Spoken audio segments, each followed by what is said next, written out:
Merci beaucoup, Président.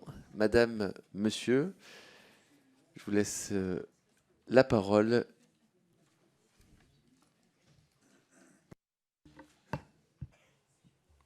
Bonjour à toutes et à tous. Merci beaucoup pour cette invitation à cette audition et à ce sujet qui est hautement important, effectivement, sur la problématique déchets. Vous nous demandez quel est notre sentiment par rapport à la situation dans les Outre-mer sur la problématique déchets. Évidemment, nous partageons ce sentiment.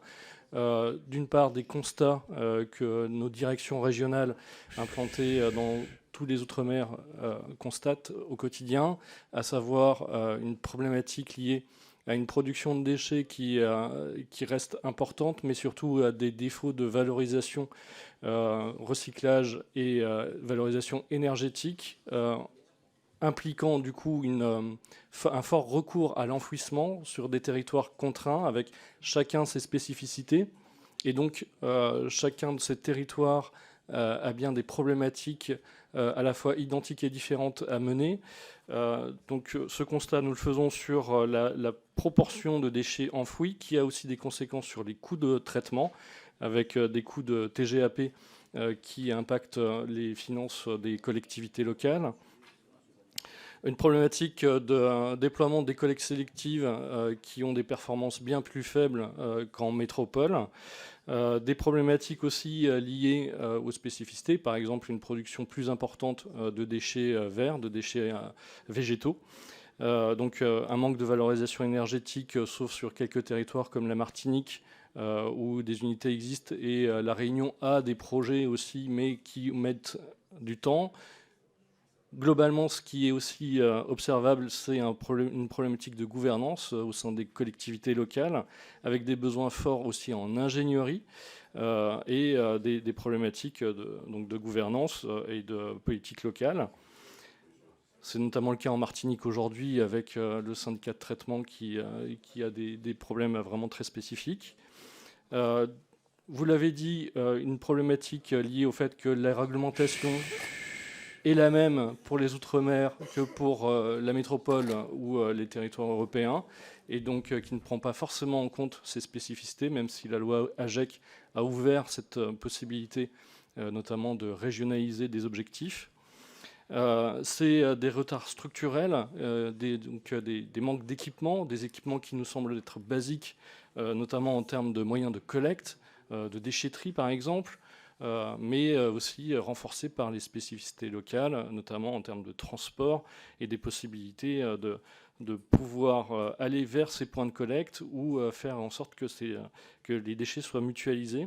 Des problématiques liées au recyclage, au développement de filières. Là aussi, on a des bons exemples très locaux qui permettent de voir qu'il est possible de faire des choses, mais encore beaucoup de déchets qui sont exportés vers l'Hexagone pour permettre le recyclage de ces matières. Ce qui implique aussi des questions un peu plus fondamentales. Vous connaissez tous la hiérarchie de traitement des déchets, elle est importante. D'abord la prévention pour aller ensuite sur du recyclage, la valorisation énergétique, puis l'enfouissement en dernier recours. On peut se poser la question, est-ce que cette hiérarchie européenne des traitements de déchets doit s'appliquer de façon identique dans ces territoires, où parfois la valorisation énergétique aurait plus de sens, notamment que certaines filières de recyclage. C'est donc des questions de retard structurel. Il manque des équipements donc pour la collecte, mais également pour la valorisation. J'évoquais la valorisation énergétique qui implique aussi peut-être des modalités différentes, notamment vis-à-vis de la creux et de la vente d'électricité. Et dans tous les cas, un besoin important de soutien, notamment financier, pour la création de ces unités de traitement et prendre vraiment systématiquement en compte ces spécificités locales.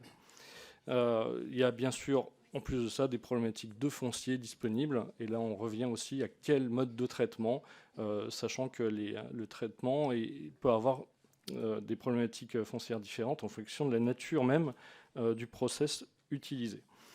Donc, en plus de ça, on a des problématiques liées donc aux obligations, ça a été cité, vis-à-vis des filières à responsabilité élargie aux producteurs, et leur rôle qui doit être aussi important et prépondérant dans la prise en compte de ces problématiques, avec des engagements, notamment depuis la loi AGEC, qui commence à se structurer.